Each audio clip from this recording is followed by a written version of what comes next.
It's nearly been a month since Ashes of Creation has launched on Steam, and I've played over 300 hours. And that's because there's just so much to do in this game. And yes, I've been having quite a lot of fun. So let's cover my review of the game after playing for this long. Is it worth getting into? Very surprisingly, the game's having quite a high player retention when you look at the peak nearly a month ago and then earlier on Sunday.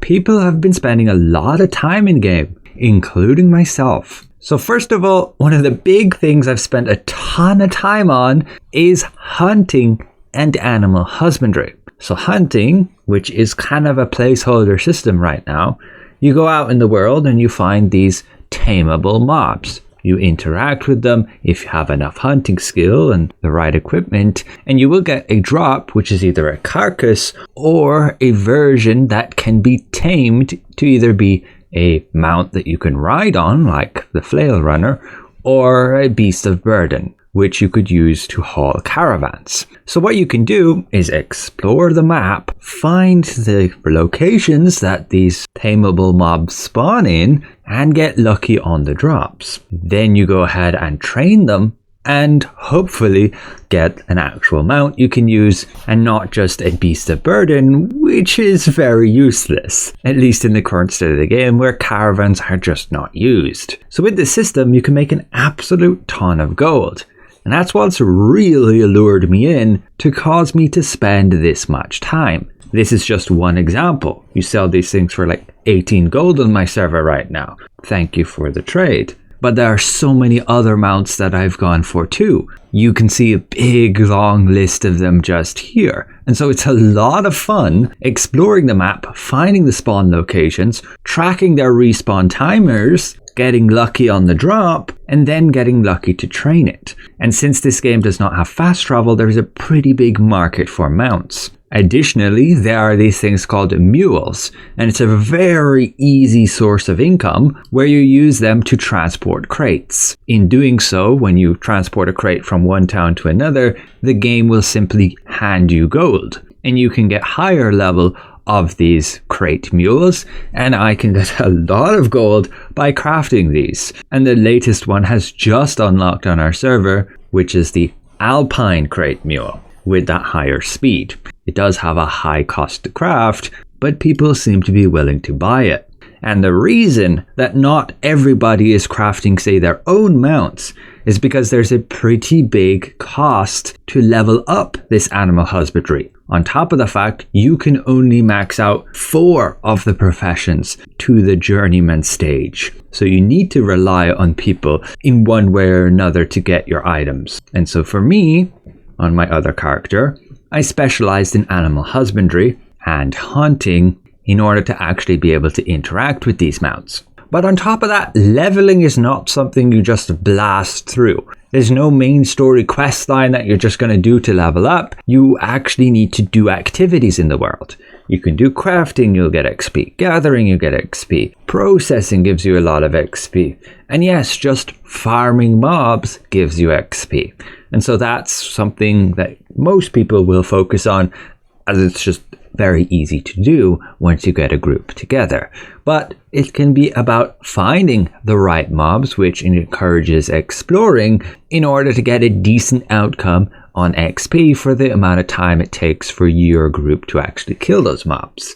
We went to this location, takes about a minute to kill each mob, and we get like 8,000 XP, and at this level it was pretty decent. And we generally just stick together as 4 players. If you do invite more players, you end up having the XP divided amongst yourselves, so you'll get less, but you could just go to a spot where you could kill more mobs or higher level mobs if there are more players. So there's a balance to that, and the most reliable thing is to just play with your friends. And I've been having a lot of fun doing that. I recently switched over to playing Bard, starting fresh, 2 new friends joining us in the game, and you just do a bit together while chatting and having jokes. And at other times, You'll be exploring the map together, or doing crate runs, or even helping each other with gathering and crafting, depending on what profession you actually want to specialize in. There is an absolute ton of content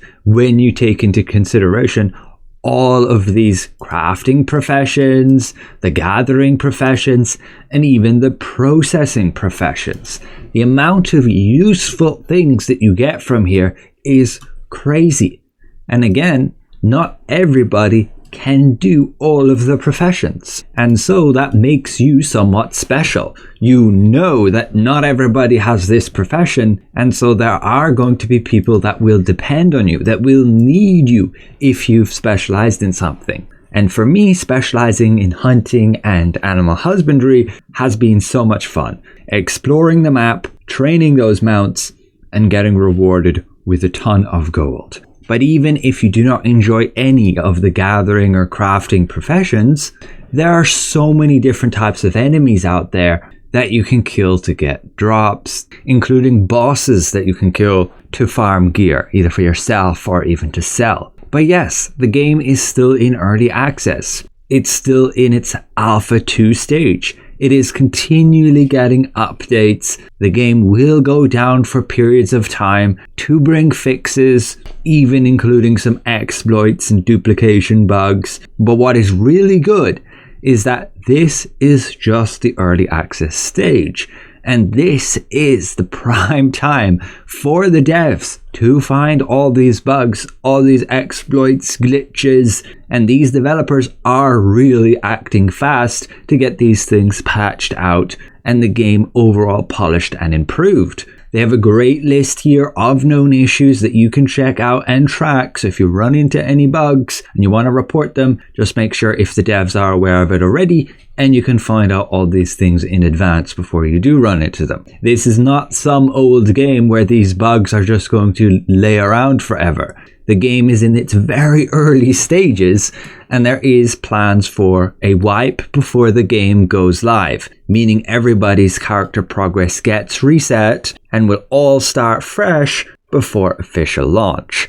And that is a big thing why I don't really recommend this game for the average player. Most people do not want all their progress wiped. But with a game like this, being in the very early stages of development, it is entirely expected. And for a proper launch, pretty much a requirement. But yeah, I'm very surprised that there are still so many people playing every single day when this is very much a game still in active development and will get a full reset before official launch. But this just means that there are a lot of people who are definitely finding fun in the game, like myself. Even without the game having a ton of storyline quests, the game still has so much content. The map is huge. The amount of places you can explore is awesome.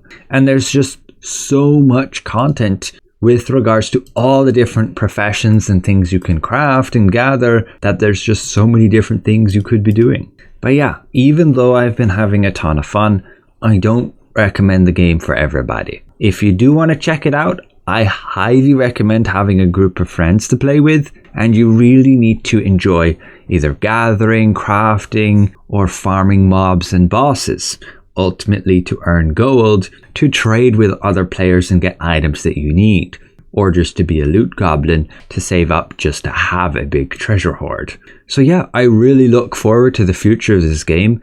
All the content that they've yet to add, like the next level of these towns and the higher levels of professions, of which there should be 2 more stages all the way up to Grandmaster. We only have 3 stages right now, and thus the amount of different things you can get.